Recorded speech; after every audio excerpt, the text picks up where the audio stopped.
nii. Ja ma väga loodan, et te teate, mis on fraktaal. Ma ei tea, eesti keeles võib-olla on isegi fraktaal. Fraktaal räägib, mina ka räägin nii. Et see on selline keeruline geomeetriline kujund, kus sees leidub osad. Sa võid alati fraktaalides leida osad ja need osa on selline, et üks osa on vähendatud koopiad suurest osast. No vaadake näiteks siit, et puu ja 2 oksakest. Siis vaadake, mis läheb edasi. Puu ja 2 oksakest. Näete, aga see on selle koopia. On? Näete? Ja siis läheb vaadake edasi. Siit näed välja okse 2 koopiat. Siit väike ja nii edasi, eks ole. See ongi fraktaal, geomeetriline kujund, milles võib leida osi ja kus juures osad. Me täna räägime fraktaalidest ja võib-olla väikse fraktaali täna joonistate. Et see on siis meie loominguline ülesanne. Nii, kas teil on küsida? Saime aru? Fraktaalid on ka looduses. No väga palju looduses on sellised kujud, kus on näiteks suur sõnajalg. Jah, sõnajalg veel. Jah. Ja vaadake, ta koosneb vaadake nagu väikestest, et see osa on selle vähendatud koopia, näete? Looduses on hästi palju selliseid.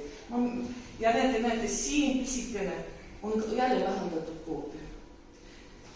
Ja on ka teised. Fraktalites on loodud ka fraktalkunst ja see kunst on muideks väga palju tehakse ka arvutil. No siin on nagu rist, eks ole.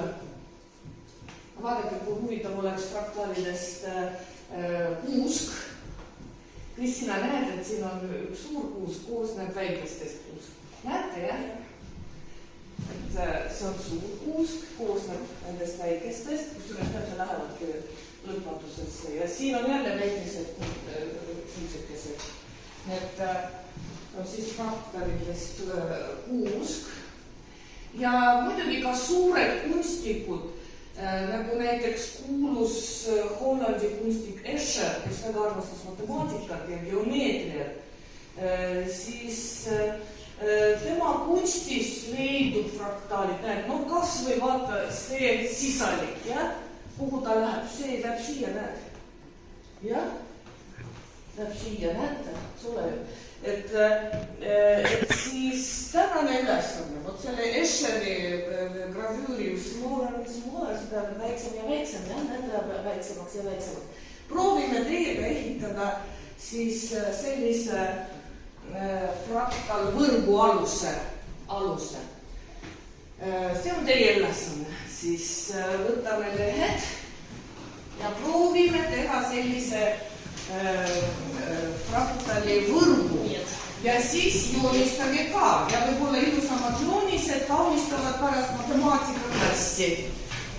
Ma loodan järgmisel õppeaastal on teie ilusad pildid.